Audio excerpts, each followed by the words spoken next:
Let me say at the outset what an honor it has been for me to join with you and see what you're doing in missions around the world, to catch up on that, and to rejoice with you in the ministry that God has given to you. When John asked if I would come, we were talking about some topics, and I thought of some little narrow topics that I could handle and do in some detail, but in the negotiations, and these are always done months ahead, when the time will never come that this has to turn into reality, and it ended up with 4 topics, each of which deserves a week of lectures and discussions and so on. So I have this sort of feeling of being a student in a class in world history, and the teacher gave a final examination, and she said there's one essay question, and it's trace the history of the universe and give 2 examples. So trying to hit gospel and context in one, doing ways of doing theology in the next, dealing with popular religiosity or what we call folk religion and split-level Christianity in the third. Today, the issue is conversion and levels of conversion with some background material. And I must also apologize to those that are my respondents. They have a sort of a moving target because I had a set of notes out here, and as one thinks and reorganizes, you throw in a little bit, and I noticed there was some duplication, so I'll accept your apology for giving you a moving target. First of all, they pose the question, what do we look for when people come to faith? From about 1650 to about 1850, and these are very broad overviews and too simple, but I think they at least set a stage. The tendency was to look for changes in the visible size of the life of the new convert. When the Jesuits went to Madurai and De Nobile and the others, or when Francis Xavier went to the Pauravas in South India, they looked for a convert to be able to recite the short catechism. Can you quote that? Can you say the Lord's Prayer?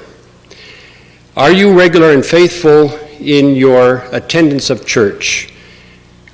And how do you treat your fellow sisters and brothers? So these are all visible signs, and we all automatically look for some evidences of Christian faith.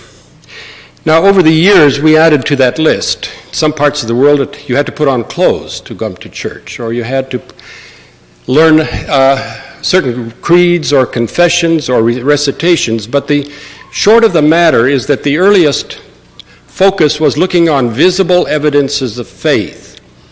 By about 1850, we began to be aware that you have to look below faith at behavior, because you're going to find deeper levels of belief that also needed to be converted. What are the beliefs that lie behind the behavior?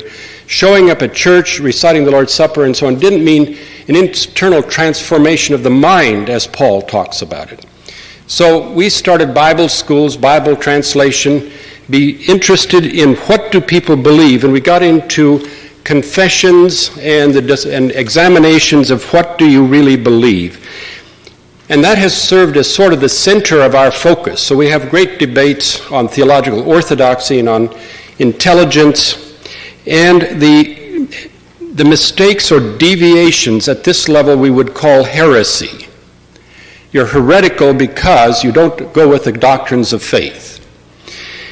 Now in the 20th century, I think we're facing a whole new level of conversion that we've been unaware of, and I suspect is going to be the issues of the 21st century, and that is below the beliefs and the practices of our culture, our worldviews, the deepest levels, the things we think with, not we think about. And if we're going to have to convert the worldviews, because if we don't convert those, they eventually will take captive the surface levels of culture, and that's what's happening. Just to illustrate, a conversion of worldview, a colleague of mine, Jake Lowen, working among the Wanana in Panama, helped start a little church, a series of churches, a wonderful little group of churches. And Jake is a kind of guy that can sit with anybody and soon is friends and warm and intimate. And he always tries to get into what he calls your innermost, the innermost who you are. So he was sitting with some of his pastors around a fire, and he was saying, "Oh, now that you're Christians, are you happy you're Christians?" "Oh, yes, we're glad we're Christians." "Well, why?" "Well, we stopped fighting one another and the other tribes, and we're having at peace." "I know, but what else?" "Oh, we have happier families, and we take care of our kids and all of that, and we love the church service." Jake always probes. He says, "I know, but what's the real thing you like most?" One old man said, "Oh, what we really like is the new power words you taught us." And Jake says, "Oh, tell me about them." And he said, "Oh, yeah, you know, we used to use certain words to curse our enemy or to put a hex on somebody we didn't like. Now we go to church and we make sure we sit right in front of the person we want to curse in a prayer meeting, so that when we turn around, they're right in front of us. And then we say, 'Redemption, salvation,' and they get sick." We've converted one level, but the challenge is to convert the way those are embedded. And let me suggest the challenge of New Age is not doctrinal. It's a worldview challenge. The challenge of Hinduism, which comes through New Age, is not a challenge of doctrine. Hinduism is not a doctrine. It has many doctrines. You can be anything and be a good Hindu, but it's a worldview that allows you to incorporate anything from atheism to theism to pantheism into a integrated worldview and allows you to go from there. And I'd like to look at the question of conversion. And to do that, I'm going to go through some very elementary views on that anybody in anthropology would, you'll say I'm repeating. But I'd like to look at the word culture. And if you look at your outline there, you'll see a brief definition. Do you see it there at the top? The more or less integrated systems of learned ideas, feelings, and values expressed through science and material products shared by a society. This is a working definition, not a final. But the first thing I'd like you to note is that cultures tend to have 3 levels to them, and it's important to keep all of these in mind. One is cognition. Now, I'm not going to argue which is innermost and outermost. I'll give you another model later. But we think about things. This is ideas. This is words. This is what we teach in a class. This is what we believe. And here we define Christianity in terms of orthodoxy. Do you understand the beliefs, the faith that we understand? The second level is the affectivity. Affective is the feeling or emotions or experiential, we say. Russell was talking about that this morning in the class, if I remember. We feel about the things. This is where we have likes and dislikes. We like curry, we like kimchi, we don't like this. This is beauty and ugly. This has to do with feelings. And the third level has to do with decisions, or what we call the evaluative. If you can't read my writing, don't worry, I can't either. So, evaluative. Evaluative is making decisions that lead us to action. I diagrammed it this way because it's simpler to deal with 2 or 3 issues that I want to deal with. First of all 3 are essential to any human experience. They are not one the other. It's like looking through 3 different glasses as you project your screen on the image on the screen. They're all there. They all interact. It's not one or the other. We need all 3. Now, if we say that, is there a cognitive level to conversion? Is there an amount of information we should have? Okay? Now, I'm going to put a problem to you because this is the kind of problem we face in mission. Take Papaya. Papaya is a friend of mine who lives in an Indian village. He happens to be a make-believe character, but he fits many that I know. Papaya has never heard the gospel before. He comes home, he's hungry, his wife doesn't have the meal ready, He goes off, stalks off mad, hears a noise downtown, hears somebody singing, comes across a group of Bible students who are sitting in the public square, sitting on the mat like we always did, and a preacher gets up, either an Indian or an American with broken Telugu, and preaches for about 40-50 minutes. After that, the invitation is given, and the question is, can Papaya become a Christian after hearing the gospel for the first time within the first 40 minutes? How many say yes? Now, before you say that, how much theological content does he pass? How many of you say no? But can't God turn around the total sinner in a matter? So what is the content that he has to know over here? Be careful. We can come back to that if I have time on how we create mental categories in our minds, because that's why the problem is part of our Western problem. We as evangelicals stress cognition, and we go to church, we come away and our heads are full. Is it possible for us to go to church and come away heads full and hearts empty? Is there a feeling side that should be there? What are the feelings that we should have? Love, warmth. What's the first experience of most people when they meet God face to face? Awe, flat on their faces. Actually, we use in the church 3 different emotions. Some stress the mystery of God and use cathedrals and use chants and use non-discursive symbols and all types of liturgy. Others stress peace and shalom, and those are deep emotions about homeness, fellowship, one-to-one, and ecstasy. And this tends to be high church, and this tends to be us, and this tends to be the Pentecostals and the assemblies. So we stress emotions, but emotion should be there. Is it possible to go to church and come back with your heart full and your head empty? Is it possible to go to church and get your heart full and your head full and nothing happens tomorrow? Do you see what I'm saying? Is there a time that we tend to sell conversion short as simply affirming true doctrine or warm feelings but don't lead to response? So I'm working out of Talcott Parsons' model here, but it is to say faith has a content to it, faith has an emotion, but it is only pure faith when we have taken it and appropriated it and made it a matter of decision and obedience. In other words, the gospel isn't really information. It is information, but it's more. It's an invitation that calls for a response. Alan Tippett called this verdict theology. Theology isn't information only.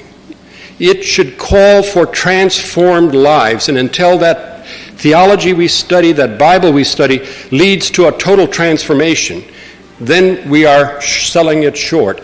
And his argument, every time we hear the word of God, it is dangerous because it calls you to change. In our little East Los Angeles church, we learned this very quickly, and that is every time you pray, it's dangerous because God may say, well, okay, you're the answer. We were having Jason died. Jason was hitman for the Mexican mafia. On San Quentin, 4 times beat the death rap. Now, do you let a guy like that sit in your church? Bald as a billiard ball, popped off people just like that? Do you want his daughters to date your sons? We baptized him. It's the only time we've ever had a baptism. We all stood up and cheered. But he died and he was broke. So the church said, how are we going to have we're going to have to do something to bury him. So we held a prayer meeting and we said, oh Lord, provide money. And as soon as you say that, God says, well, you have that 1,000 that you set aside there for any emergency. That's part of what that's about right there. You say, no, Lord, I need to keep a little buffer here. Listen, I can take care of that. So I say prayer should be dangerous. We shouldn't be too happy to pray quickly because it calls for obedience. It's not information. Now, if we take that model of culture as having three dimensions to it, it helps us understand the basic problems that we're facing when we go from culture A to culture B. Because on all three levels of these, we're going to have a problem. At the level of cognition, we're going to misunderstand. Cognitively, we don't understand what's going on. It just doesn't make any sense. The missionaries to one part of Africa who brought along tin cans, you know what I mean, tin cans, and after a while the people were very hesitant to a fellowship with them, and they investigated, and finally one of the old men who had helped in the home said, "We didn't understand your strange ways, but we saw you brought these little metal boxes, and on the outside was a picture of corn, and inside would be corn, and you'd eat it. Outside would be a picture of beans, and you'd open it up, what's inside? Beans, and you'd eat it. And outside a picture of meat, and you open it up, inside was meat, and you'd eat it. Then you had a baby, and you brought these little cans, and on the outside was a picture of a baby, and you open it up and fed it to your baby. What did they think we were? Cannibals. I mean, it makes total sense. Babies, cans, corn. Little things that go right by. And much of our problem in cross-cultural communication is at the level of misunderstandings. I could tell you any number of stories about that. The missionary who brought cats once and went to a society that only people who had cats were witches, so that at night the witch would, one of the four souls, everybody has four souls, one of the doctor's souls would get out and prowl around the village in the cat. He'd steal your soul. Now in the morning you wake up and you don't feel quite, have you ever felt that way? One of your souls is stolen. Got to get it back. So you go and get the doctor, he finds it. They were trying to figure out who these people are, these, quote, missionaries. We're not missionaries. That's an English word that doesn't fit in any other culture. So you can't be a missionary abroad. So they were trying to figure it out. They said, oh, he has a cat, so therefore he must be a witch. And every time somebody got sick, they were sure the missionary had stolen their soul, and one day the woman went down to the river and did some shampoo, and out of her head came all this bubbling, and they said, that's the evidence of all the souls she's stolen. They'd never seen shampoo before. Misunderstanding. What do we need to do? Here we must learn to study and understand before we judge. Go to be a learner. Try to understand, and it takes a life, and if it doesn't make sense to you, stop. The problem is yours because it makes sense to them. And some of the most great insights have come when we studied another culture and it didn't make sense, it didn't, and you study till it does, and then you realize. At the affective level, the problem is not misunderstanding, it's ethnocentrism. Ethnocentrism is the feeling, not the head trip, but the feeling that my culture is better than yours. It's better to do it this way. You should wear clothes. It's better than not wearing clothes.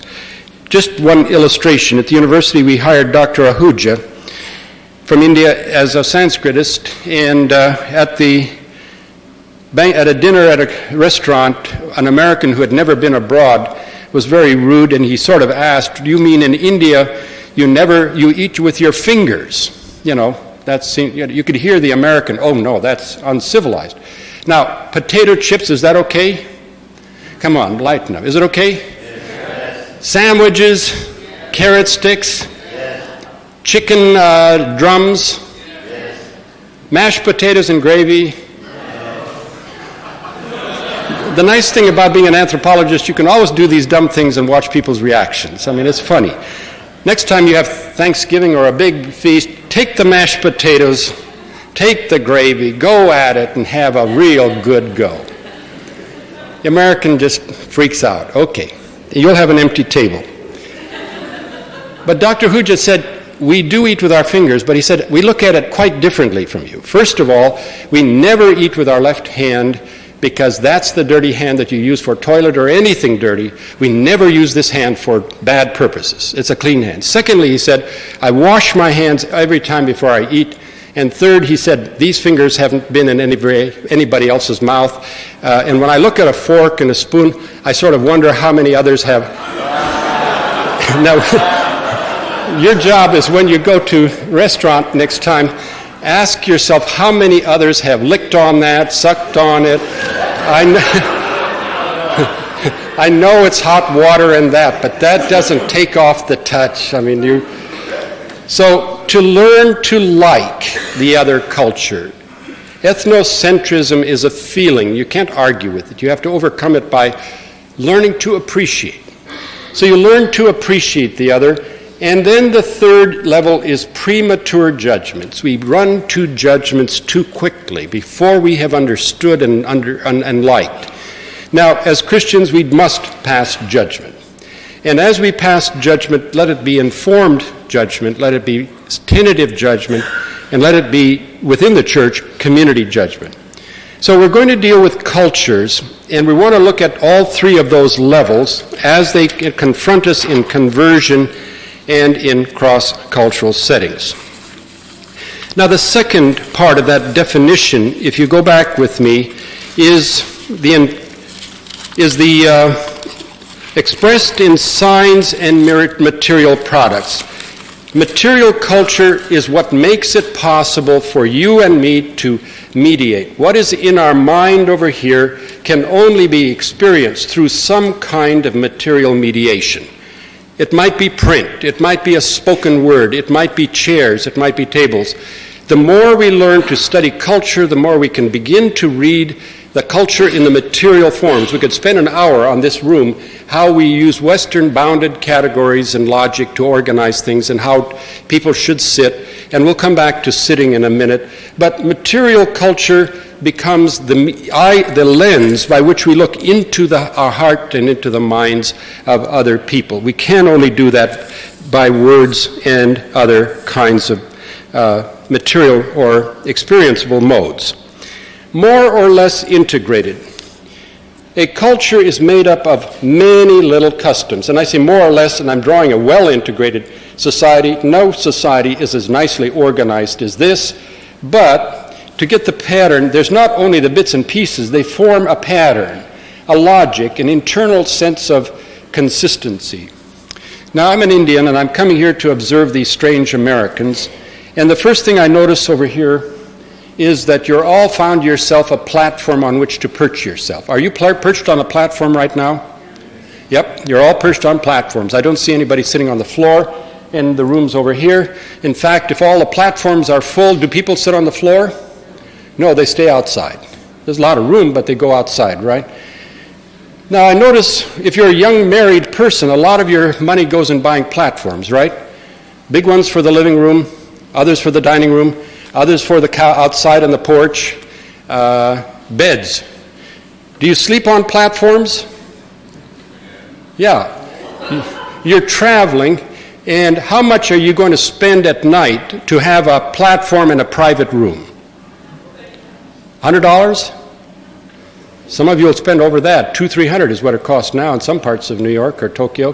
We'll spend the money because we are sure we're going to die if all night we haven't a platform to lie down on, and if it's not in private.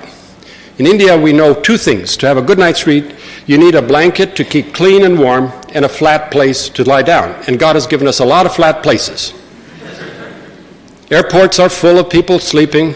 Airbus takes off from Hyderabad for Delhi. As soon as it's off, people are in the aisles all sleeping. Everybody's having a great time, well rested. Go to the airport at O'Hare at 2 in the morning and take pictures of these Americans trying to pull through the night in the most grotesque fashions, hanging off these chairs in great pain, when they could have all just, there's nice rugs right there, stretch out. You've got this platformitis. You've got to have a platform under you. So we put our houses up on false floors. We put shelves on the wall and all of that. Behind that is a deep value. That deeper value says what? Floors are, all right, you're getting the hang of it. Floor is dirty. Are floors dirty? In America they are, because we believe they are, sure. That's why when you came in, what did you do with your shoes today? Kept them all on, because the floor is dirty anyway. It's not as dirty as outside. It's half dirt. Dirt is outside. This is half dirt. But pews are clean. You don't walk on your pew, right? It also helps me understand my son. He's just dropped a potato chip. The potato chip hits the floor. The instant it touches the floor, it turns into dirt, the whole thing. If he catches it a half inch off the floor, it's clean. Have you ever dropped a cookie and then picked it up, looked around?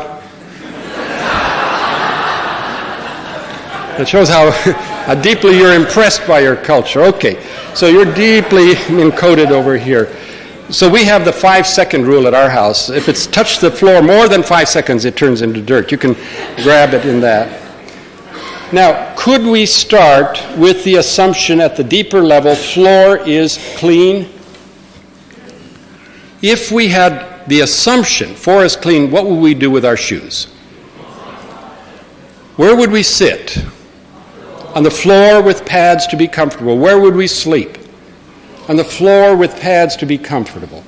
Where are we going in that culture? Japan, traditional Japan is that way. Now, you're a North American, and you have this sort of floor is dirty mentality, and you come to Japan where floor is clean, and you walk in, and without thinking, what do you do with your shoes? You leave them on and walk right in. But you're a traditional Japanese, what is your reaction? Now, to get the feeling of this, you have to feel these things. Next time you go, like I say, you go to your friend's house, try this. Walk in with your shoes on, walk on the rug, walk on the couch. Get up and walk on the couch. That's how the feeling would sort of be. To walk on a clean floor with our shoes is like walking on couches over there. So we're trying to deal in this class that conversion does have to involve outside surface manifestations such as going to church, reciting the creed, even beliefs. But until we get down to the far deeper level, we're not going to be able to convert the whole culture. I gave you a different diagram. I've been working on diagrams. I think this is a little better diagram than the other, but the other I used simply to get the 3 dimensions across. In a sense, culture is like this. It has its feelings, and it has its beliefs, and when we experience these, we think about them and we feel about them, and then on the basis of that, we make decisions on the basis of our values, and that leads us to behavior. So the output is what we do with the input of experience and information, and they're all 3 dimensions. The thing I want to talk about today is this level at the core, because out here on the surface is what we can see, what we see of each other. And when you and I go abroad, we usually come back and tell surface stories about food and about clothing. The tourist, you can always tell it's a tourist because they're always at the level of surface stuff. They're not at the deeper level. And rarely do we talk at the level of the difference of cultures and communication of the gospel and conversion at the worldview level. Now, I've given you a simple model of conversion here that I want to explore a little bit. On the surface culture, we tend, all of us, to look for some visible symbols. So what do we say? Well, a Christian stops using alcohol and tobacco. I'm using here the Mennonite brethren of which I'm a part. Do they attend church, and are they willing to be baptized? Do they memorize a short catechism or the Lord's Prayer or verses? Do they put on clothes and keep clean? Do they pray and read the Bible? Are these evidences of conversion? No? Yes or no? To some extent, yes. Can you convert this without converting that? No. We need those manifestations because that's all we can see and experience, what people say to us and what they study. I would also argue that any internal conversion is going to have an external manifestation. There's going to be something there. Now, part of our tension is, as evangelicals, we want to see changed behavior, but we don't want it to appear to be works. And in fear of works, we often don't look for fruit, for the evidence, as does the person. The problem isn't that these are there, it's to think that this is what conversion is. So we then move to the next level. It is to repent and confess sins and to believe and follow Jesus. It is to know the Bible. Is that part of conversion? Yes. is that all of that there is. And at this point we're beginning to realize you've got to translate and transform the deeper levels. What do we mean by Jesus? What do we mean by believe? What do we mean by confess? And what are the things we think with? Worldviews, briefly, are the cognitive, affective, and evaluative assumptions that we make about reality, which are largely implicit. Implicit means we don't look at them. We don't think about them because they're what we're thinking with, not what we're thinking about. I used the other day the illustration of glasses. Worldviews are like these glasses. I look through them. They shape what I have, but I can hardly see my glass. Those of you with glass, try to see the glass. You can see the frame through the periphery, but you see my glasses better than I see my own. So what do we think with? Let me give you a few illustrations just to show how different worldviews look at differently, and then raise the question of conversion in theology. Worldviews of time. This is the one most of us are familiar with. Time is a uniform interval duration of a motion of a sequence of times or a sequence of events. Time is like a river. It starts and it flows. It has hours or minutes or nanoseconds or months. You understand that? All the time is standard. That's clock time. The clock goes around this fast and it says this is the time, and we all believe our clocks. Now, if you have a linear concept of time, then you have a question of how do things begin and how do they end. And it's interesting that for Western religions such as Islam, Judaism, and Christianity, these are big questions. How did the world begin? Genesis 1, in the beginning, God. And that's how we begin. And Revelation 22, the final return. And then we have eternity, and we sort of think of eternity as an unending continuation of present time, right? It's just time keeping on and on after I've been there 10,000 years, bright shining as the sun, we keep thinking of that. It's non-repetitive. You can't really go back in time. We do it in the movies, back in time, and we all laugh and say it would make a funny thing, if you were back 20 years and changed your mind on getting married or not. What would have all changed? So you cannot go back in time, and it's unique. History is totally unique. Now we have other systems of time that are what you call cyclical. Time is an unceasing repetition of summer, winter, spring, summer, winter, spring.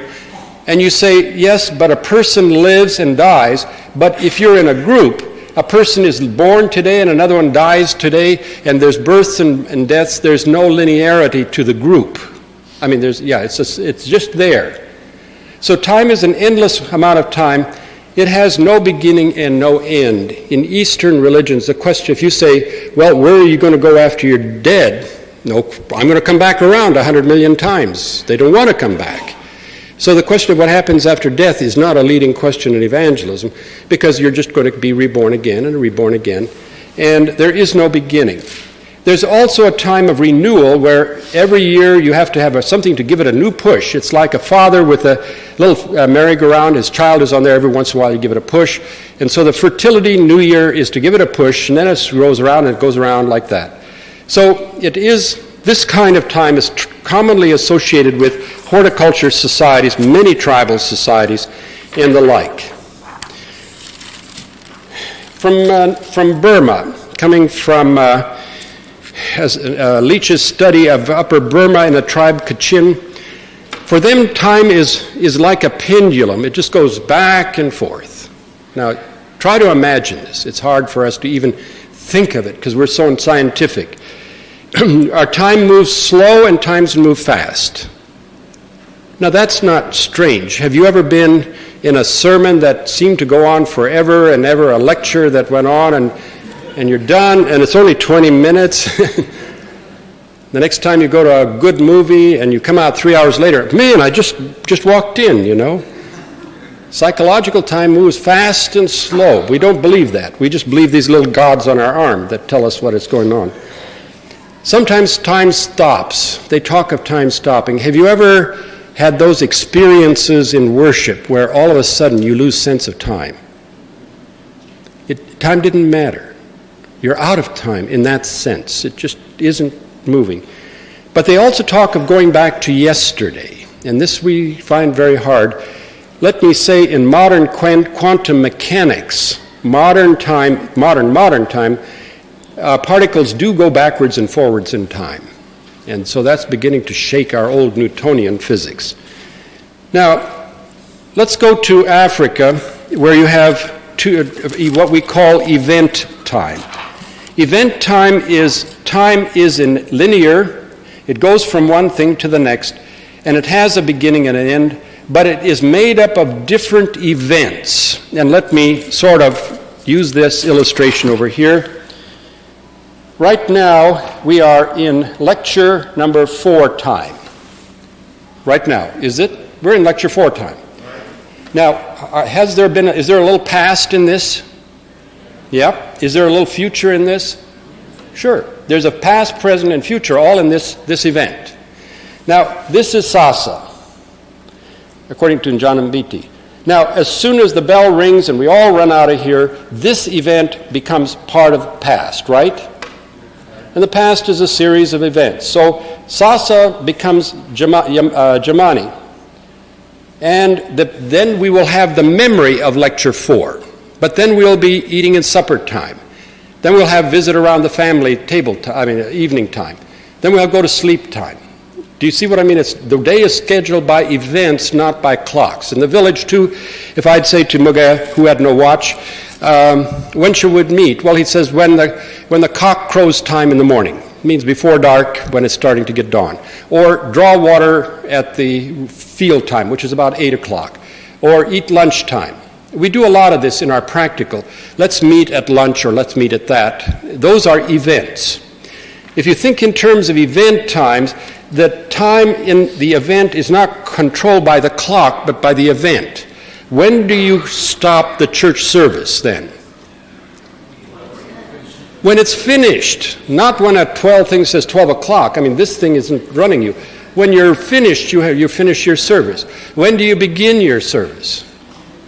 When people are there. And you start and people drift in, that's okay, and you're headed off to church and some friend meets you. You haven't seen the friend for 6 months, and what do? Do you have to stop and talk to them?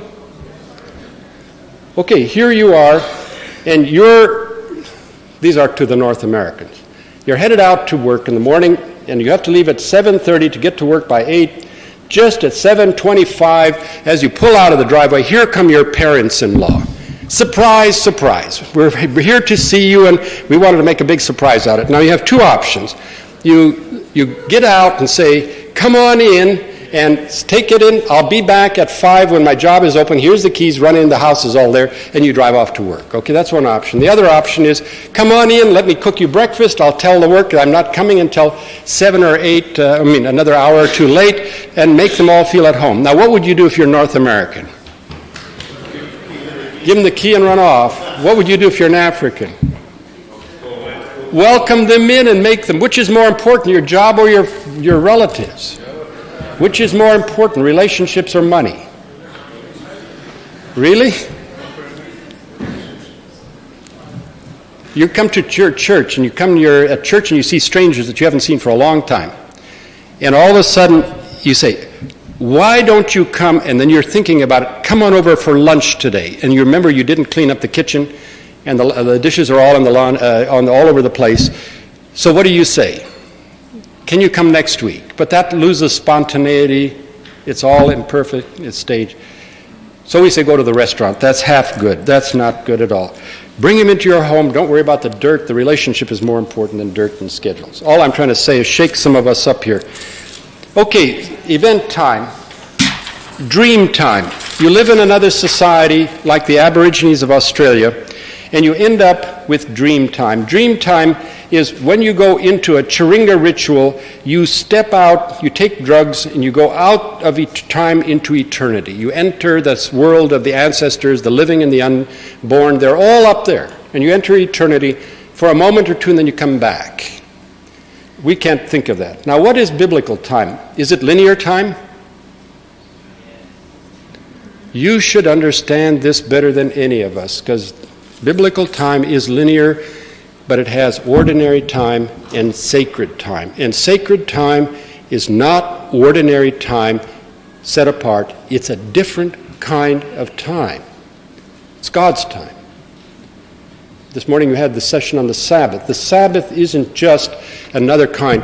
And as we as Christians here in the West live in a world of calendars and clocks, we have to have a real problem with regard to linear time. Well, I can't find my plate here, but you remember uniform linear time? If we have this, as long as we run with our watches, it's going to be secularizing and making it all the same. We reduce the sense of sacred. Now, for a little bit of a fun, go to the back page on your sheets, would you? Take a pen, and if you give me about 5 minutes over today, we have to have fun. I'm going on Indian time, and so, it's too much fun. Anthropology is fun. Okay. You see the names of all of those beings there, do you? It's a sheet, looks something like this. Maybe not exactly this. All right? Take a pencil or a pen and put it around this. What is the first one you have up there? Tree, is it? Now, what other of these go with that in a part of a larger category? If you're me, I'd say tree goes with grass and bush. Where is bush?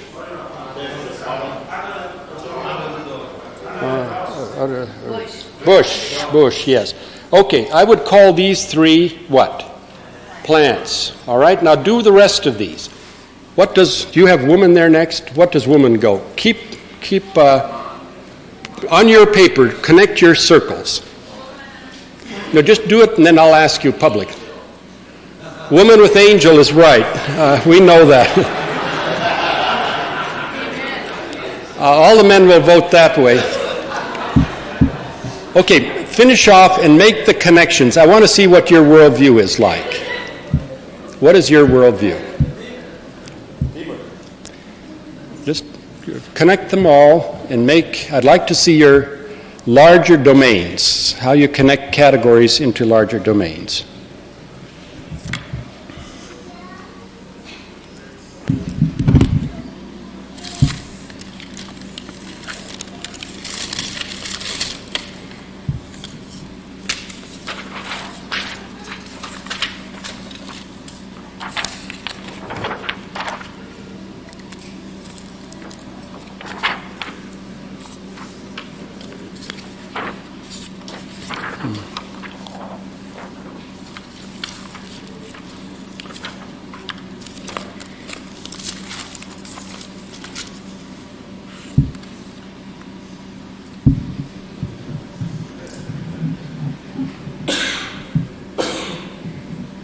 Give you just a bit more, see if you can finish them off in a hurry.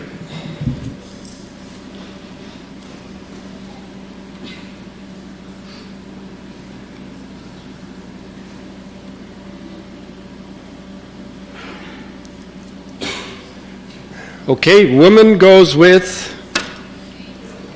angels, man and girl, and these are people. Okay, people or humans. Okay, people. Do you have whale there? Well, do you have lion? Let's take lion. Lion. Lion goes with dog, cow, and they are animals. Okay, beast. Now, whale. What did you put? How many put whale with fish? How many put it with cow, lion, and... Put your hands up.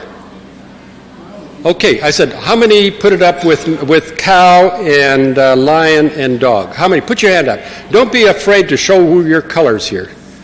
These are our scientists. They're all brainwashed by modern science that said these are mammals. Now, those of us who are common-minded, ordinary folk that know the real world, we're going to put whale with fish.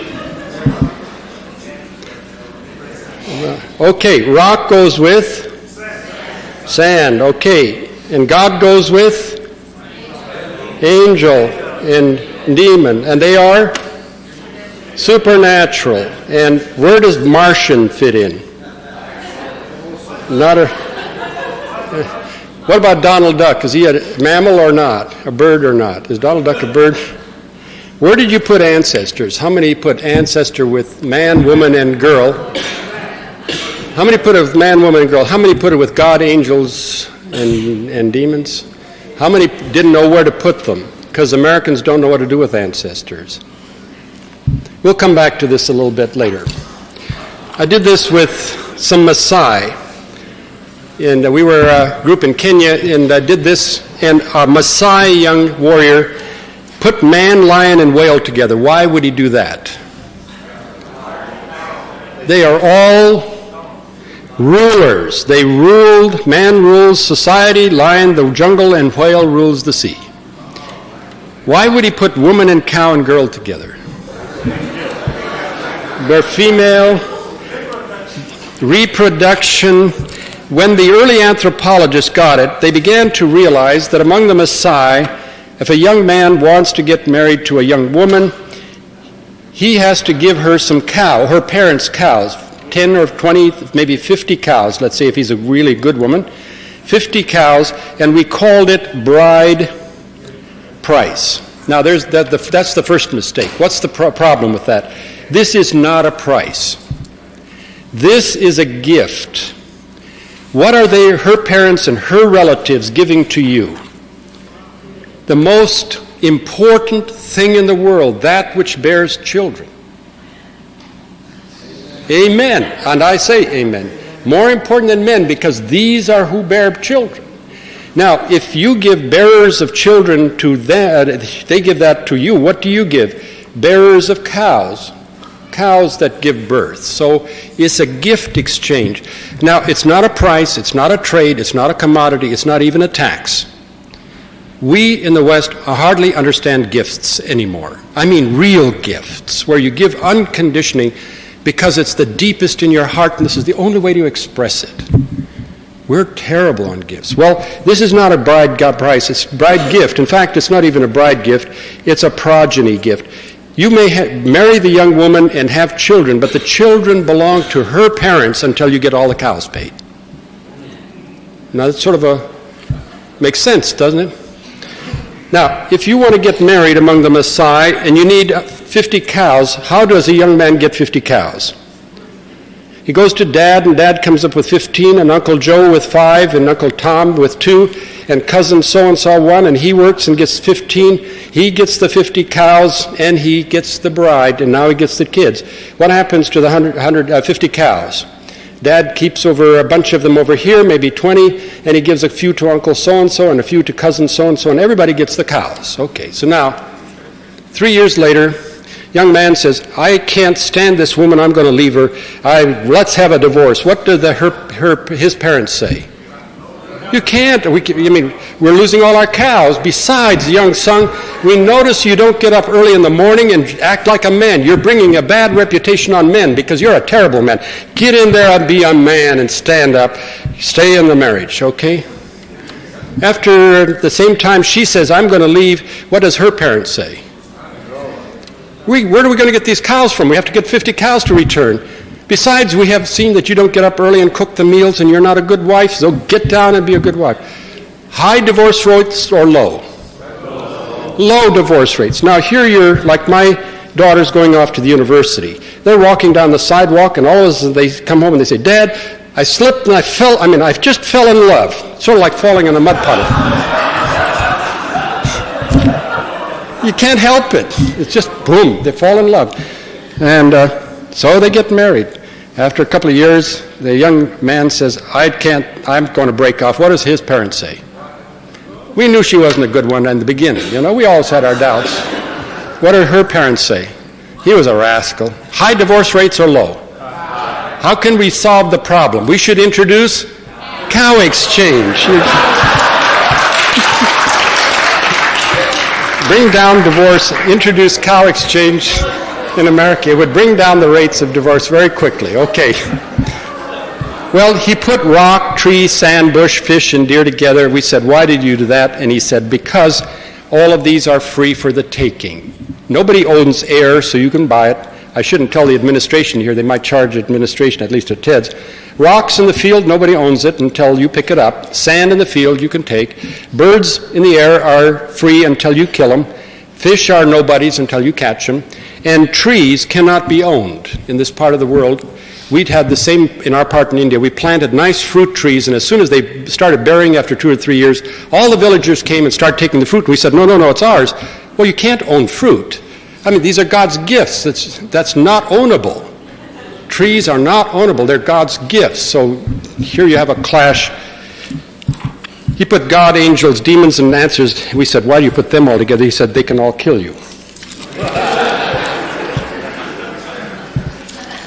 I could take a much longer time to elaborate, but the point I'd like to do 2 things to wind up this discussion. We did a little bit of an exam earlier, if I can find it here. Do you remember the one that we did on men, boys, and girls? Most of us in this room were rank heretics of the first order. What did we do? We put God with something else. God with angels and demons, and called them supernatural. Do you see what I mean?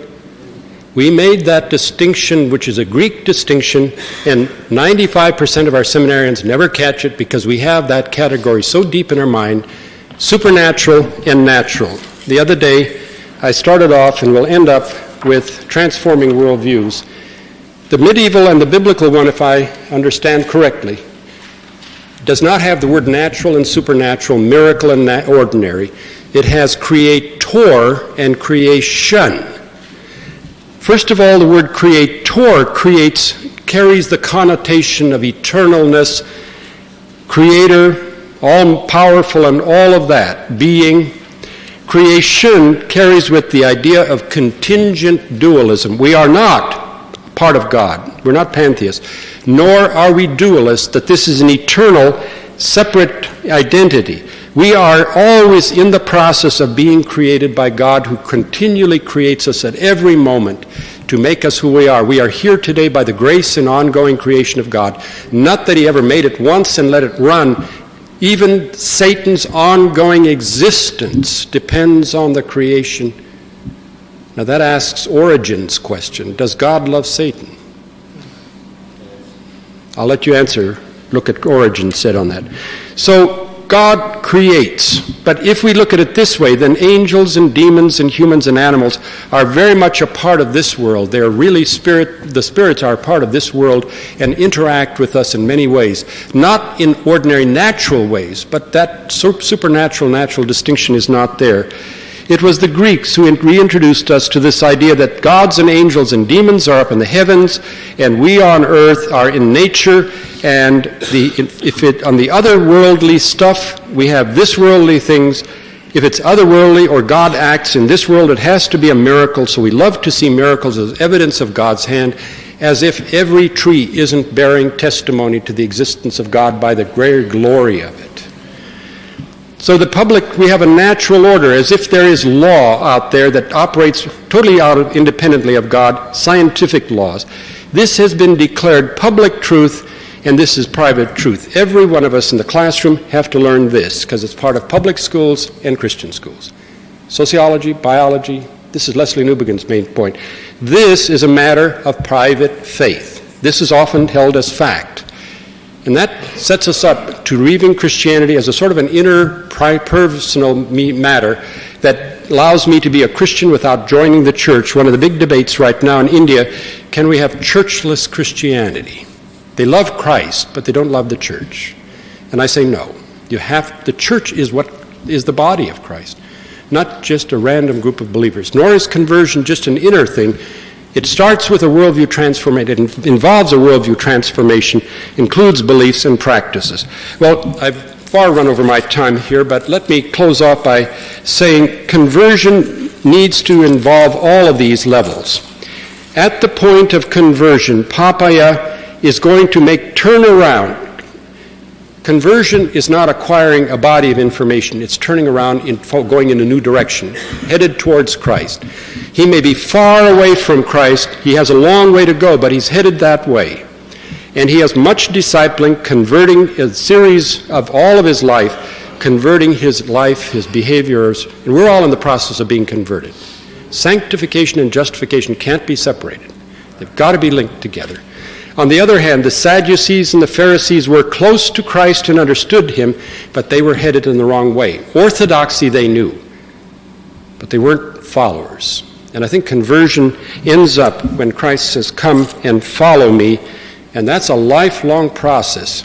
And it's a dangerous process because it's going to shake up everything we have and think and be, and it has to take place at the level of behavior, beliefs, but ultimately, if we don't convert the worldview, we're going to become what we call Christopaganism.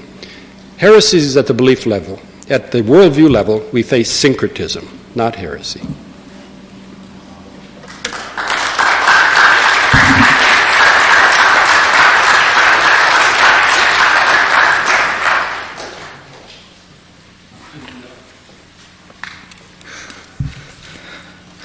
What can I say?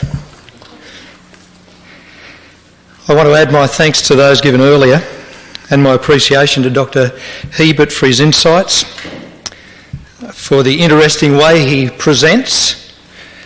He doesn't just give you a concept but then illustrates. It's very difficult not to get the point. I think you've given us about 2 semesters of work in the last 4 days and probably 6 months in this last lecture, making it almost impossible to respond. You've deepened my own personal understanding of the process of contextualisation. You've demonstrated effectively that the gospel can not only survive cultural relevancy, but it is imperative that it does so. You've helped us understand the complexity of the task and our role as pastors and missionaries within it. Over the past 15 years, prior to coming here, I had the privilege of working in the South Pacific area, of visiting many of the emerging nations of that part of the world. It's interesting that you mentioned about time. I remember sitting in a youth program. I was due to speak at 7 o'clock in the morning. At 9 o'clock, I still hadn't spoken. And I leaned across to the guy beside me and said, "Well, when I finally get up there, do you want me to say the benediction?" And he said, "You need to learn something. These people are event-oriented. They don't care about the time." It was very hard for me to work through that. Needless to say, when I did finally get to the platform, I shortened everything that I wanted to say to try and get things back on track. It wasn't appreciated that I'd shortened what I wanted to say. As a church, we've seen unprecedented growth in that part of the world. In the 15 years that I was in the South Pacific, we saw the church membership of Papua New Guinea grow from 35,000 to 150,000. More than that, in fact. Most of the people doing the witnessing were young people, prepared to take the gospel commission seriously, get up and go for it.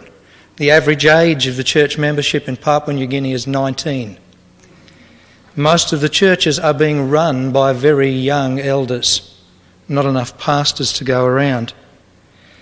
Pacific Islanders have taken the Gospel Commission seriously, and in many cases they've just packed up their few belongings, got on a boat and gone to places like the highlands of New Guinea. And you can bump into churches that were established that we haven't even found yet by people that just were driven by the Spirit of God to go and do something, stepping outside their own culture and yet given the gifts by the Spirit to bridge culturally. Reflecting on today's presentation, just hundreds of memories started coming back. Every time you gave an illustration, I put myself in the situation and began to see similar things happening. It was a bit of a shock for me to go to Pacific Adventist University and to find that most of the ministerial students who came regularly to worship, carried their Bibles, did all the right things, had the bones or the ashes of their ancestors under their beds, sort of hedging their bets.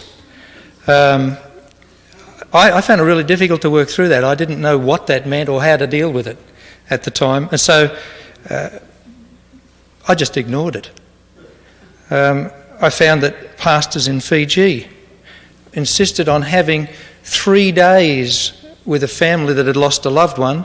I asked why. Well, because it's not until the end of 3 days that the spirit leaves. And I said, but we don't believe that. And they said, yes, we know, but we need to do that. And again, I had no idea what to say, how to respond, how to react to that. Peter was a young man who seemed to have gone beyond the surface level of change, right down to the deepest level of culture.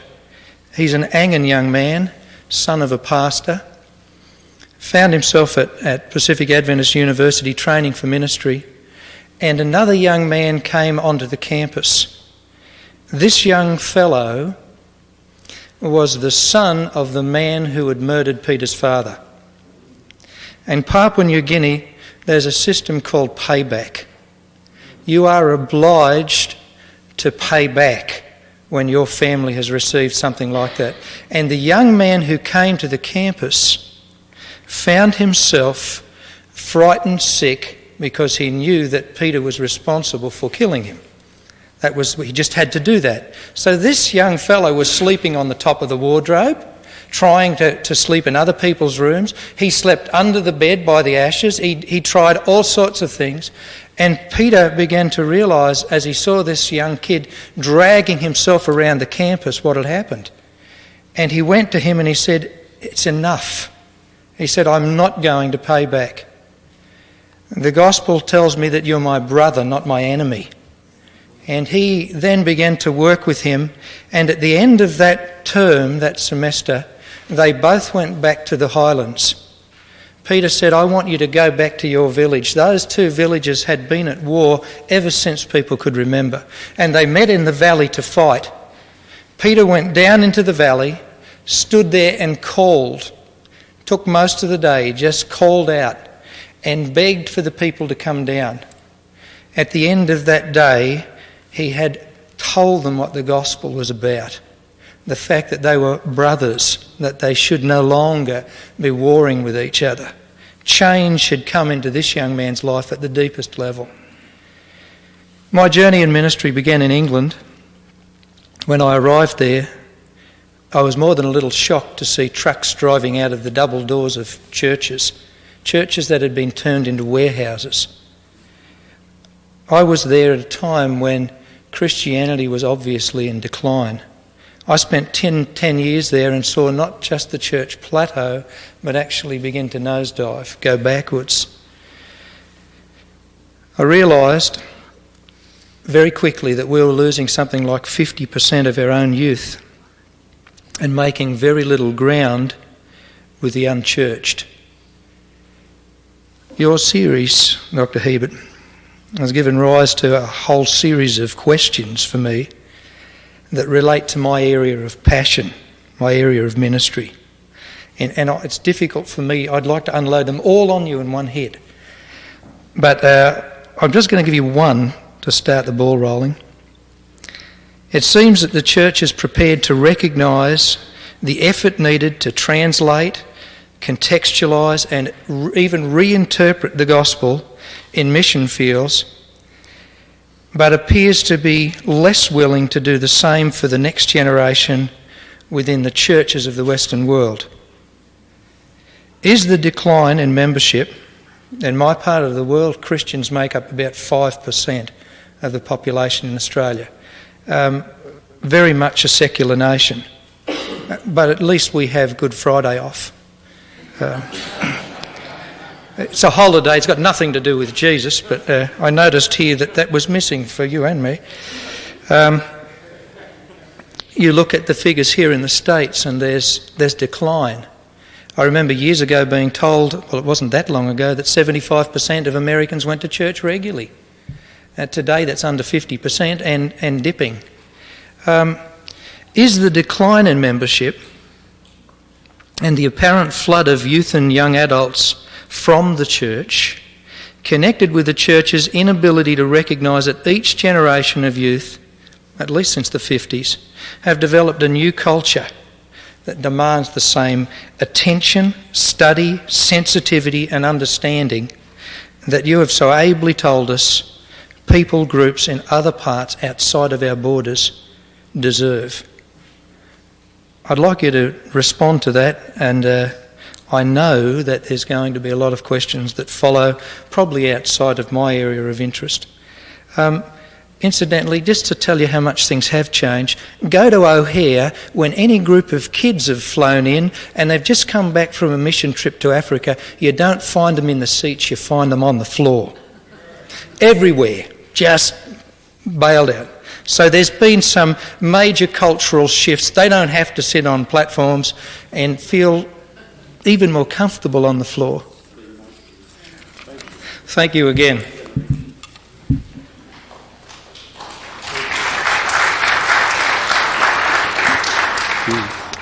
Thank you. I think you remind me of two very important things.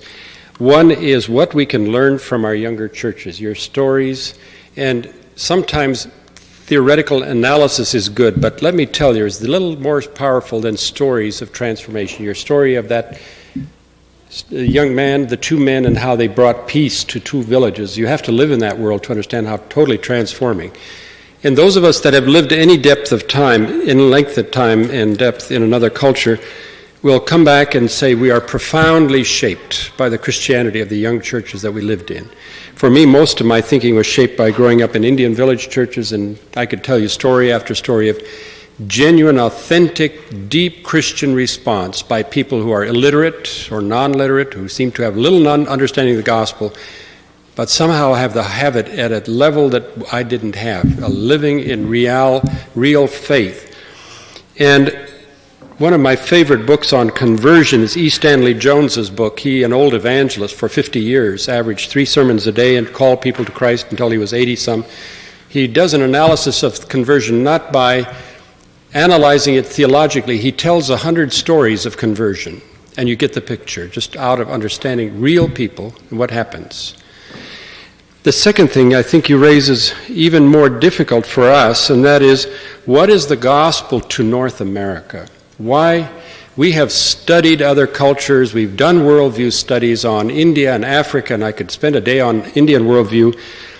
We are only beginning to study our own worldview. What are the presuppositions that we live on? I know the new debate on modernity and postmodernity, but much of that is fairly shallow. There's far more profound issues there. And we have yet to begin to look at that, and it raises for us and ministers in the West to understand that worldview so we can begin to deal with it.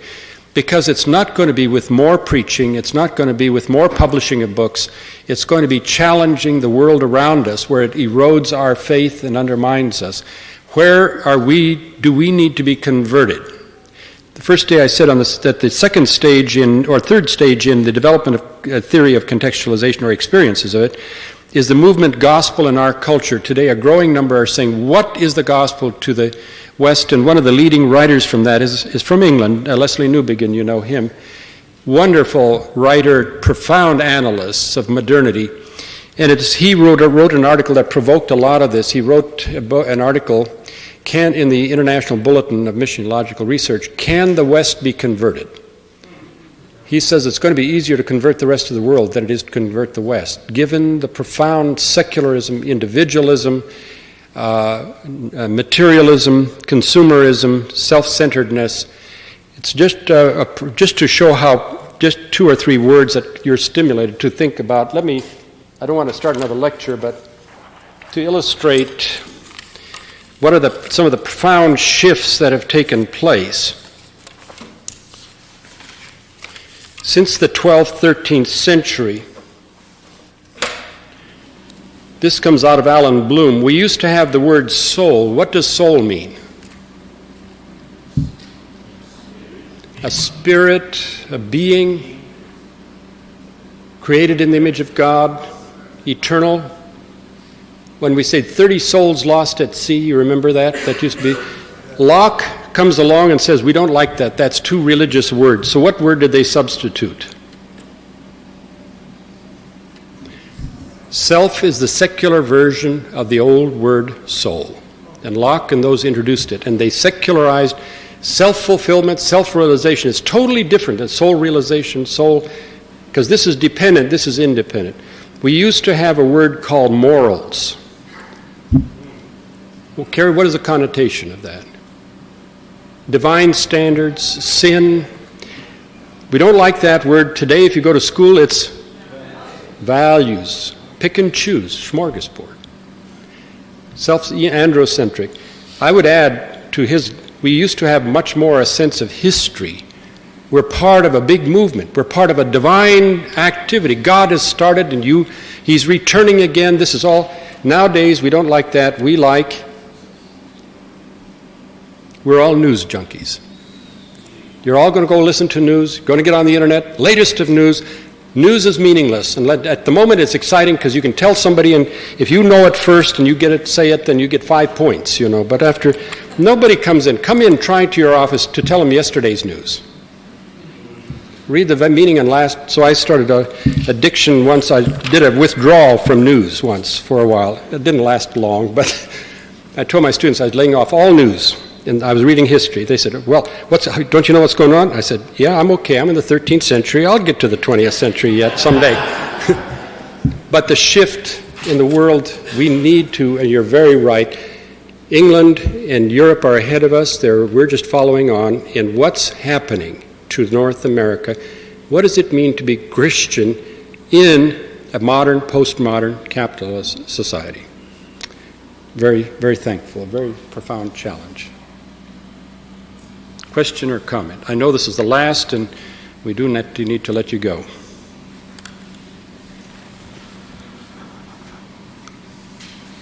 I'm really grateful to the lecture today that you gave, Doctor. And I remember leading a workshop on that point, what is your worldview?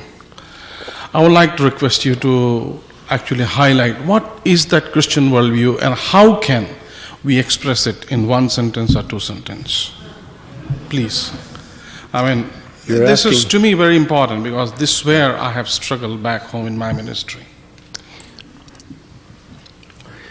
That's like asking to describe the whole of the universe and more in 125 words or less. That's a modern... I would start the simplest point. Jesus Christ, Son of God, came to earth as human, died and rose again, and will return as Lord of the whole universe. The kingdom is there. Now, there's much more than that, but it hangs on to that. So we are followers of the person of Jesus Christ. And if that's why I say Mugaya can become a Christian. If I say become a follower of Jesus Christ, it's going to be his whole life to learn what that means, just as like I have a lot to learn yet what that means, even in my life. But I think that for us, the incarnation, the Trinity, the incarnation, the return of Christ, three issues that are central. Yeah. I've got a question sort of on what was in the title, but I didn't hear too much of in the talk. Some people charge that missionaries are cultural imperialists. Can we separate Christianity from Western culture to convert Africans without making them wear ties? And can we save the good parts of their culture while introducing the good parts of our culture? And how do you do this without avoiding synchronism? Well, with avoiding synchronism. Mm-hmm. There is, in our present postmodern era, there is a political correctness theory that goes around that missions and colonial governments went hand in hand and were oppressive and rulers. It was what I faced standardly in the university, and it has been written, of course, by a lot of anthropologists who are particularly down on missionaries because they've changed cultures. Although we have as much evidence that anthropologists served as administrative consultants and trainers of the colonial rulers during the colonial era. They never want to admit that. Really what happened was, here are the people. I'm taking here Yosufu Taraki's analysis of Nigeria, his dissertation. Here are the Nigerians, here are the British rulers. that came in and established colonialism, and here are the missionaries. The missionaries, yes, they were from on the outside, but what Yosefu found out was that missionaries were more often closely identified with the people, bringing education and medicine, and helping the people defend themselves against the colonial government. There was a triadic relationship. Yes, they were seen as foreigners, they were outsiders, they did bring the gospel. Sometimes the gospel was equated with Western culture, and too often as missionaries we had the 3 C's: Christianize, civilize, and commercialize. That was the 18th century, the 3 C's. But let me say 2 or 3 things. Everybody is a product of their period of time, and we have to put ourselves into their shoes. If we talk about British colonialism today, modern globalism is a kind of colonialism that's far exceeding the tyranny of anything. And among those are universities, the spread of modern academic universities. And I was in Fulbright in India, taught at Usmania, I taught at the university for a number of years. If we say missionaries are transforming the world, modern education through the university system, modern business through the business system, modern medicals through modern medicine are far more effective in destroying cultures than we ever have been. It was Lamin Sanneh, who was an African convert from Islam, again from West Africa, who is now teaching at Yale and Yale Seminary in Yale. He's a professor of Muslims and of Yale Seminary. His argument is that more often the missionaries helped the people to find an identity that allowed them to survive the cultural oppression. It is we who help translate the Bible. And he said the translation of the Bible gave to people a sense of dignity like nothing else and has helped preserve their cultures. Now, I can't say that, but Lamin can. And Lamin says missionaries did more to preserve cultures than they did to destroy it, because they translated into the language, they got churches in the indigenous, empowered them, and helped them to come up from. The big battle was always between the missionaries and the British rulers. The British rulers wanted to do this, and missionaries would go to court and say, you can't, because of the people. So there's a political correctness that runs down the colonial. There was. My grandfather went out, and he was part of that colonial era, but everybody was. So was Coca-Cola, so was Singer Sewing Machine. There was a stage when everybody in India knew Singer Sewing Machine, and a letter came to the U.S. Embassy, and it was addressed U.S. Embassy behind the Singer Sewing Machine Company in New Delhi, and it got there. So colonialism and exploitation is not dead, but it's really taking the form of market, banking, education, and we are by far the smallest group, and really we're the only group among that whole group that tries to side with the people against the oppressive forces of globalization. Does that partly answer your question? No, we have to separate ourselves from our colonial roots. Missionaries should no longer come with genes and made in America. This is why most missions now have international teams. If you have people from 3 or 4 countries, that helps to denationalize. I would like to join the rest to thank you for the lectures, which are so enriching to most of us. But I do have a question.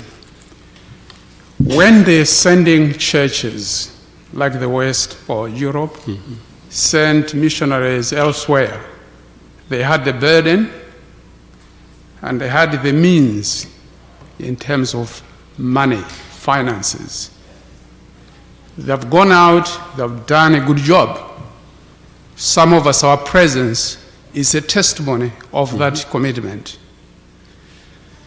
And as we all know, things have changed. The receiving fields, in a way, have grown. Christianity has grown more than the sending organizations or countries. And yet, the receiving fields now, who have the same burden to finish the work not only in their countries, but elsewhere, including their sending or missionary sending countries, would like to do the same. But they do not have the means. The means still are in those countries which we're sending, although there is a decline in membership and other things. What do the missiologists figure out how there can be a way to recognize and affirm the people from the receiving countries, which unfortunately happen most of them to be the third world countries.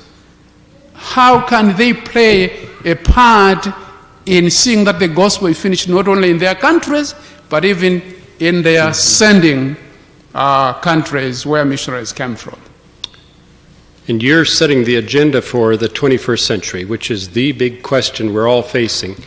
We began last century with a church largely in the West. Now look at our own churches. They're mostly non-West. The Adventists are what? 85% is what I heard this morning, outside of the West. Now, how do we organize and take that reality into account? We cannot run our organizations with a Western base. We have to build systems that take the whole church into account and the voice of the whole church. So the recognition that the church is global and all parts have a voice and a say is an essential part of the new paradigm. We've got to take these into account. The second new fact that's shaping up in missions is that young churches are beginning to send out missionaries on their own. Just like we sent out, a few weeks from now I'll be in Korea helping to train Korean missionaries going throughout the old former Soviet Union, Kyrgyzstan, Tajikistan, Thailand, all over. Then I'll be in India working with Indian missionaries. There are missionaries going out from all parts of the world. North American missions are fairly stable. The rapid growth today is in the non-Western mission world. They probably send more missionaries than we do now. That's a fact. But I think my brother, and your name was? Winson. You're raising the next step, and that is the big question of partnership. And this is a big word, partner. I can't speaking right at the same time. This is one of the key words that we're all trying to understand.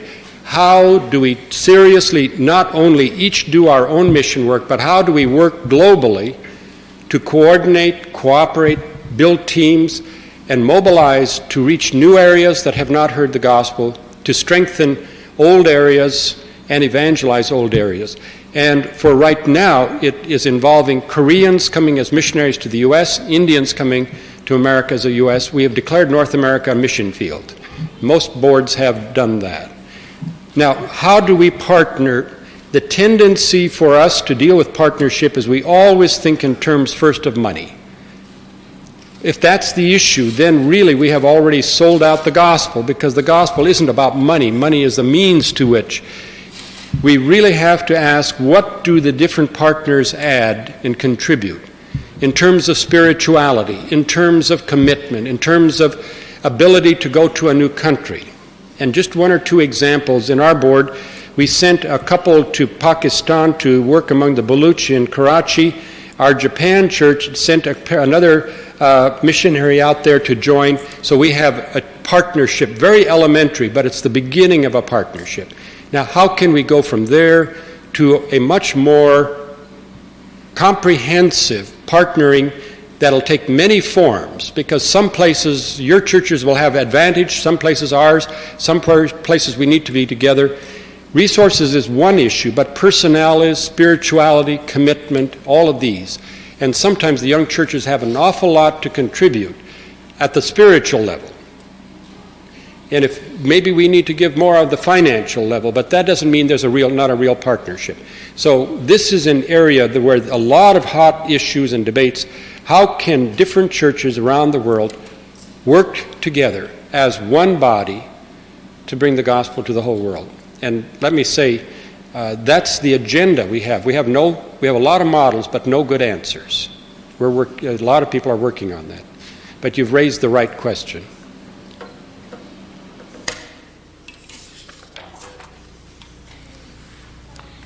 Dr. Hiebert, you really touched me when you gave this illustration of the Maasais. I come from Kenya. The Adventist missionaries came to Kenya in 1906, and my community is actually neighboring to the Maasai community. Now, the Maasais have been generally very resistant to change. They have been very resistant to Western influence, generally speaking. And if you go to our libraries, I think even here in North America, there's a lot of literature on Maasais as compared to other communities in Kenya who actually accepted the Western influence. Now, my question is, as you were in Kenya, and the Maasais have been very resistant to Western influence, and as you compare them to other communities, what do you think is a great value in resisting foreign influence as far as the example of the Maasais is concerned? Because one of the challenges we have now is how do we evangelize the Maasais who have been so resistant to Western or foreign influence? Right. Thank you. I'm not a specialist on Africa. I can speak a little more on India, but I'll say what I do know.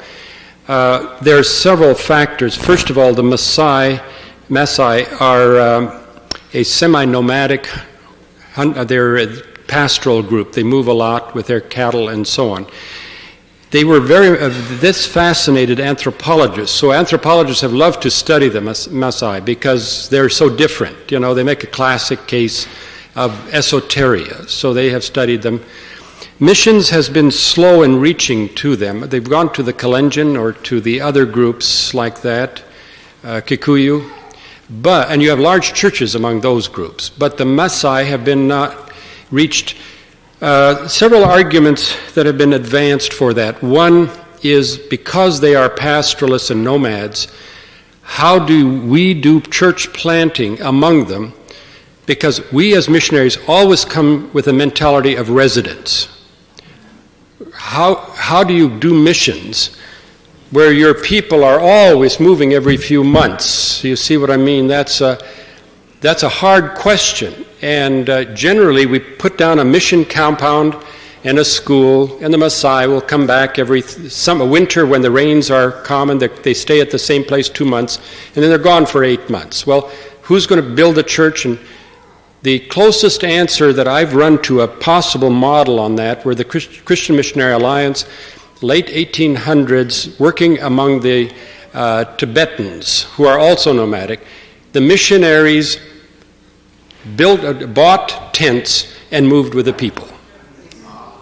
They moved all the time. Now, how many of you are willing to become nomad missionaries where every 2 weeks, you're going to pick up and carry all you own on your back and you can't have a computer, you can't have a car, and Americans are addicted to technology. I mean, the one thing we're all addicted to is cars. We can't get in our mission work. You can't do mission work without a car. We know that. Chinese do it, but not Americans. So part of it is they are so nomadic. Secondly, the worldview of nomadic people is quite different from that of resident people, and oral from those of written. There's a marked difference between oral. We've used written methods and tried to teach them to read and write, but that doesn't work. We're now learning that you can do oral evangelism without having people to ever learn to read and write. People have lived for centuries, millennia, without reading and writing and done pretty well. I mean, there's a worship of reading that's part of the West. The Bible Society is now putting most of its money not in printed Bibles, but oral Bibles. It's a huge shift. Now, that's a second shift we have to make. The third is we have to work not as outsiders, which we've always come. We are going to save you from your poverty or from your simplicity. We have the answers and you have nothing. You're uncivilized. You know, that arrogance that we come by. I think we have the answers to your problems. Well, they don't think they have problems. They think we have problems.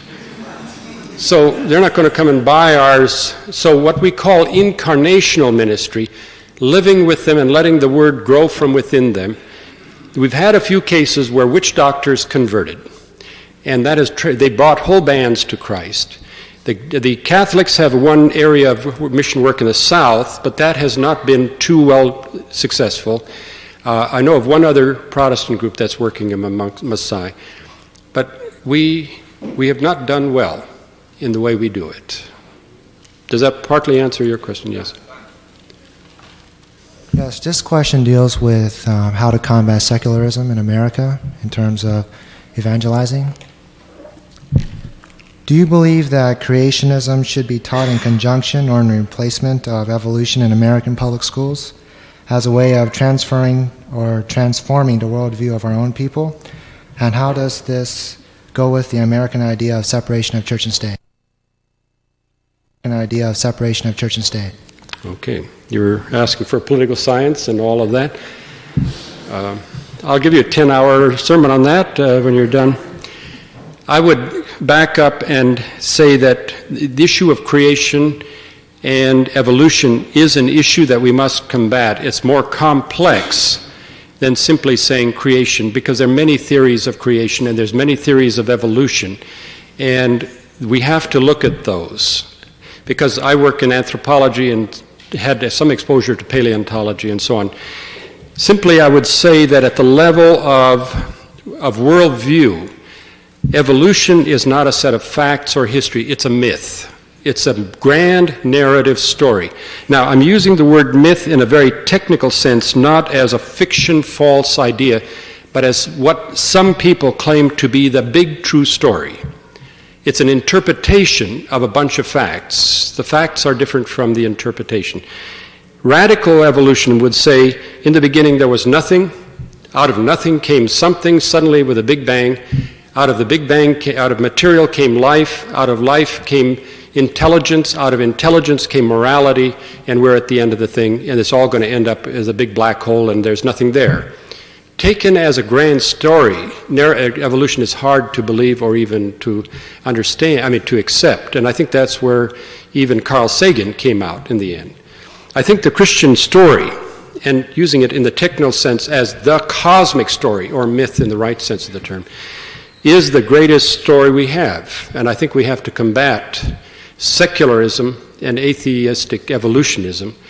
I do think we need to discuss among us as Christians, how do we look at creation, how did God work, and be careful not to make a false alternative between this one form, one interpretation of creation and other interpretations.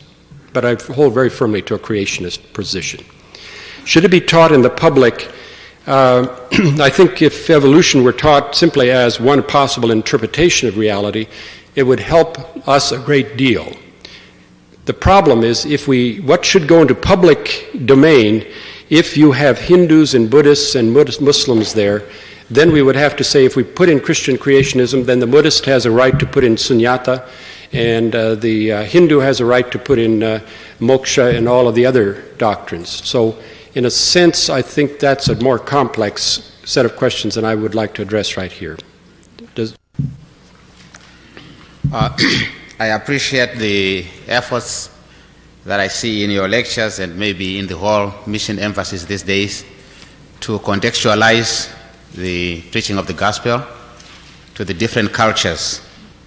Now, coming from an African culture myself, I realize that mainly because of colonization and maybe also the early missionary effort, many Africans, at least in my part of the world, have been very westernized in their worldview, to such an extent that for many, anything that is African is not very good, and what is Western is what's supposed to be good. And beyond that, even beyond colonization, there is the global, what do you call it, the global village, whatever. The globalization that is going on right now, such that much of what we call our culture today no longer appeals to our people. And talk of music, the music that appeals to people, many people in Africa, talk of people even outside of the church, is not music that is traditionally African, but music that is imported from the Western world. And yet at the same time you have people in Africa who are still very traditional, maybe those who have not been very exposed to the Western culture that much. So I see Africa today as a continent that doesn't really have a culture, but that is actually in a cultural crisis, because it's being pulled to the West, and to itself you have forces trying to grasp towards what is in the West, but they can't even get to catch it. and those who are trying to grasp to the past that they cannot hold on to. And my question is, how do you contextualize in such a setting where some people, you are trying to actually put people back into their culture when they are trying to run away from it, and you also have some who actually hold dear to it, and you meet them in one audience. How do you contextualize in such a people who are in such a cultural crisis? Okay. And you're showing some of the weaknesses of the earlier model of missions, of anthropology. The early model was there are such things as a traditional culture which is uniform, and that modernity is destroying it and changing it. That's an old British model of anthropology, which takes cultures as if what Lamansani says they are like living beings, unchanging, static, preserving they were. To change this is the worst of evils. Now that's a British model. Other models have shown us, no, all cultures are always changing. There is no unchanging culture, and all cultures are full of internal conflicts. None are harmonious in the full sense. There's a lot of conflict. If we look at that, then we would say there is modernity. There's post-modernity, but let's take the traditional modernity. We have people from Africa, as you say, adopting different levels of modernity. The first sign is to have a pen in your pocket. The second is to have a watch on your hand. The third is to have books in the house. Do you know what I mean? We start modernizing and we get radios, and then pretty soon. Now, if you're in the British model, all of that change is bad. It's good to keep people where they are. They shouldn't become modern. But there's a tremendous arrogance in that, because here are modern anthropologists, Western people, coming as tourists to look at the natives, just like they look at a zoo. Do you know what I mean? Stay in your zoo so we can look at you. Now, that's terribly arrogant to do that. For us to say to an African, you shouldn't have a radio, you shouldn't have a sewing machine, you shouldn't have all of the things that we want and keep wanting, it's a sort of a new colonialism that says you can't change where we said you could change, should change. No, the choice has to be African. How far and what are they going to accept? So when Africans choose to adopt, I am not going to say that's changing bad if it's their choice and they want to move with this, because I just bought myself a computer and now I'm new, see? So am I going back because I just bought a computer? Well, we say progress if over here, but here we say stay as you are. You see the cultural problem there. The second problem was the fact that we always called this as heathen, and we call this as Christian. That's the second false assumption. The fact is all of these are sarx, archeon, aeon, which are the words of the Bible words for culture are sarx, aeon, and so on. The Bible doesn't use culture either. The characteristics of all of these is not that they're good or bad, they are all temporary. They're not eternal. So I say, what is the Christian job? We're called to them, calling them to the gospel of the eternal. And if a brother wants to move this way and buy a watch or a car, I'm happy, it's his choice. But my call is for him to come that way, for the modern person to come this way, for the tribal to come that way. I don't care so much. This is a choice of the people. Some will want to be traditional, some will want to be modern in Africa, some will be very modern. They'll be part of the United Nations. They can all be African. But to one in the United Nations, I say the gospel is this. To the one that's in the tribe, I say the gospel is this. But the gospel is never to move you from this to that or to keep you in your own place. This is a temporary thing. So we've confused Christianity with civilization. That's not what Christianity it is. As was our speaker pointed out here, to Christianize civilization, as we call it, or modernity, is going to be harder than it is to reach traditional tribal Africans. They're more open to the gospel than the neighbors in my neighborhood. Does that partly...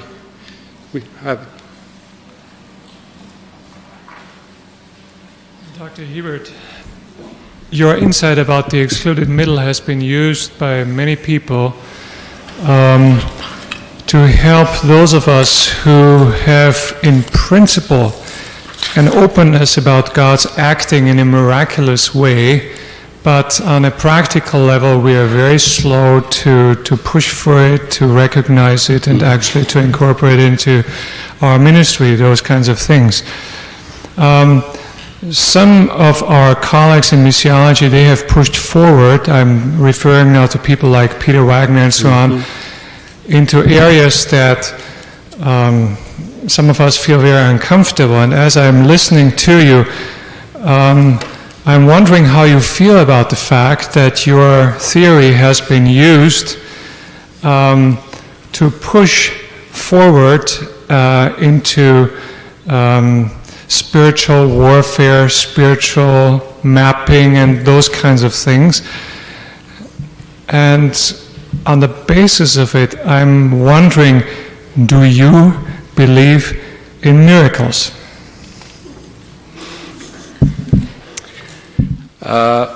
Answer is yes and no.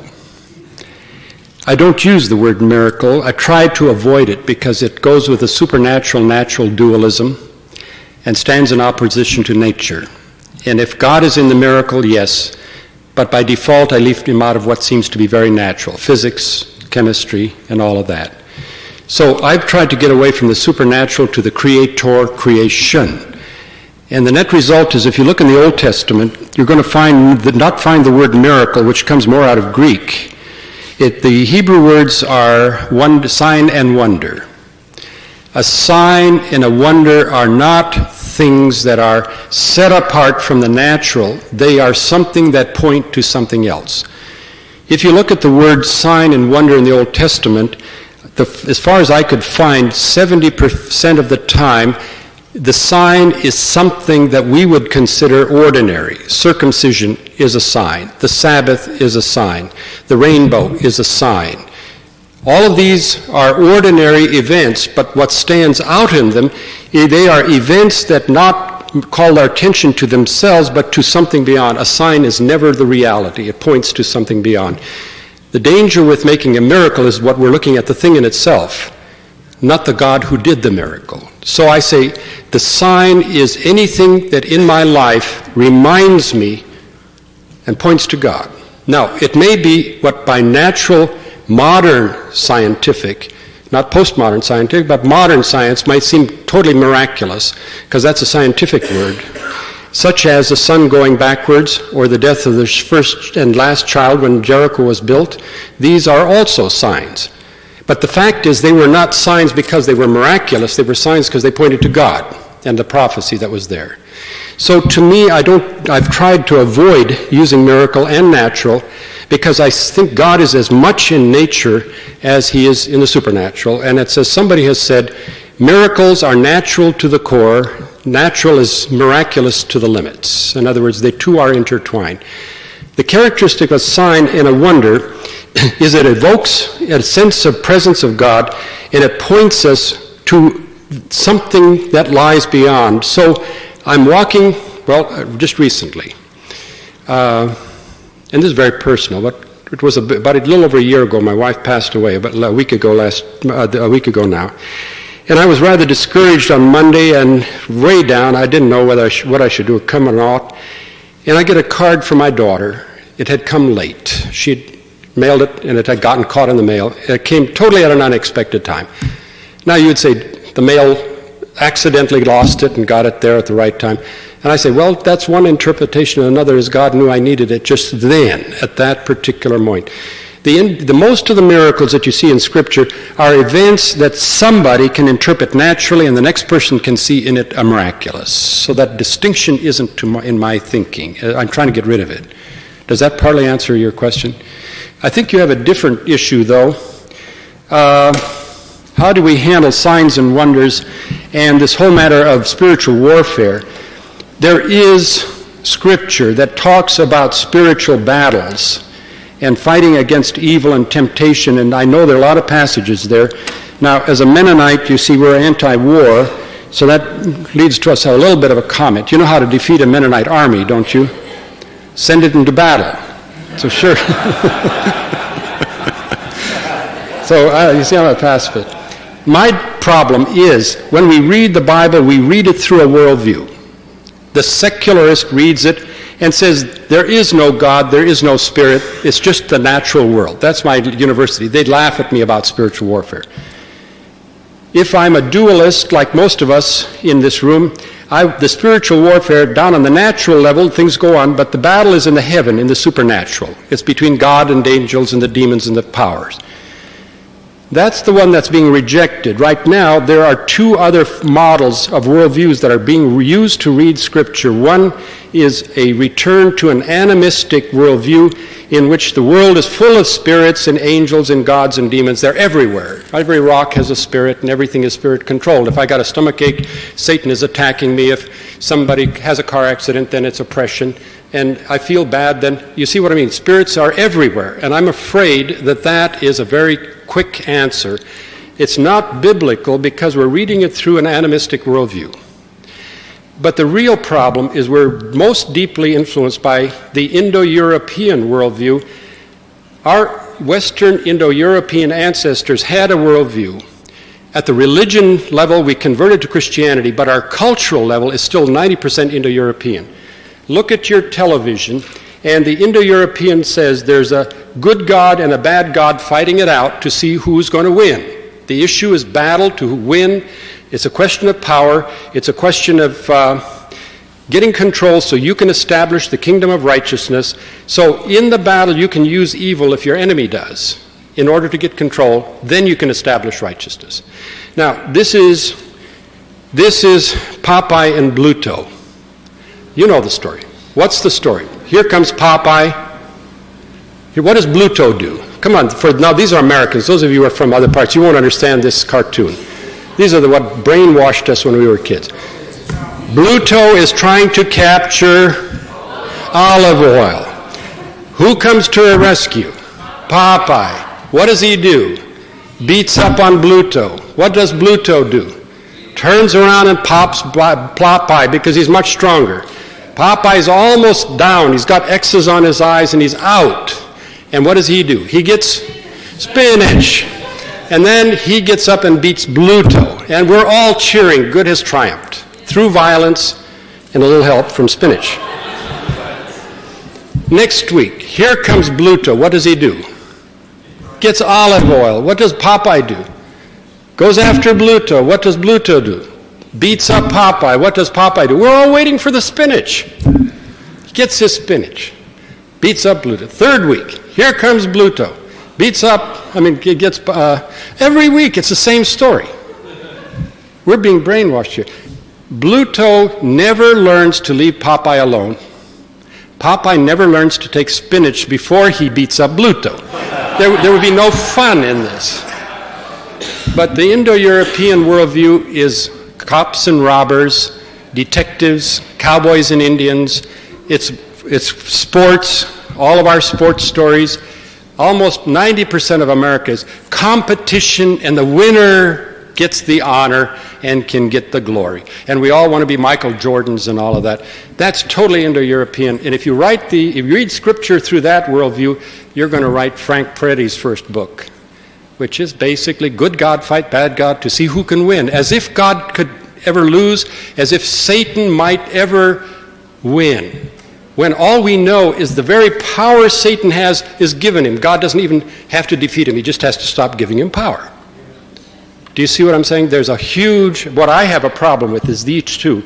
I'm saying there's another world, a biblical worldview, which we read this, in which the heart is the cross.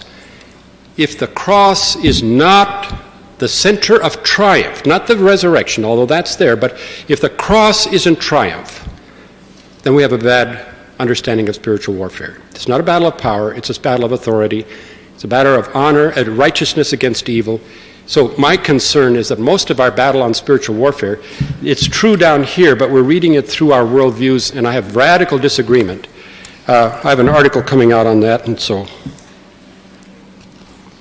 don't get me started on some of these.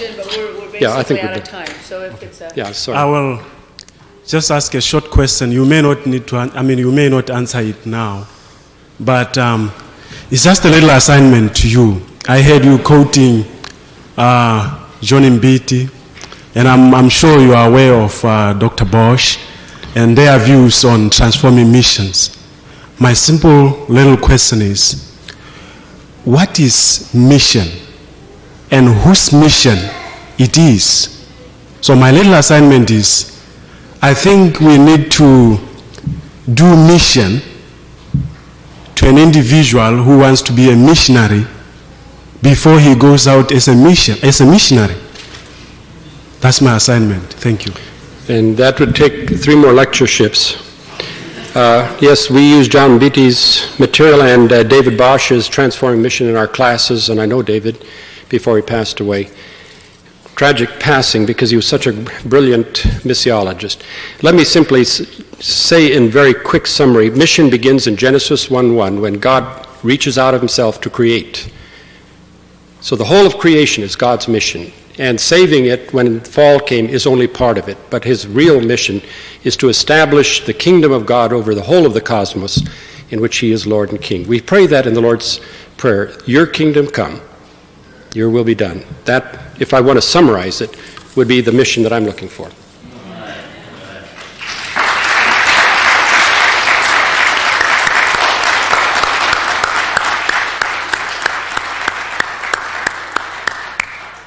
Well, I think this was one of those times when time moved faster and suddenly it was 5 o'clock, and I think most of us didn't even realize it. So on behalf of the Swallowin Lectureship Series and the Department of Mission here, the seminary and the university, we want to thank you very much, Dr. Hiebert, for coming, being a part of our group, and I would just like to ask the group to give him another round of applause to show our appreciation.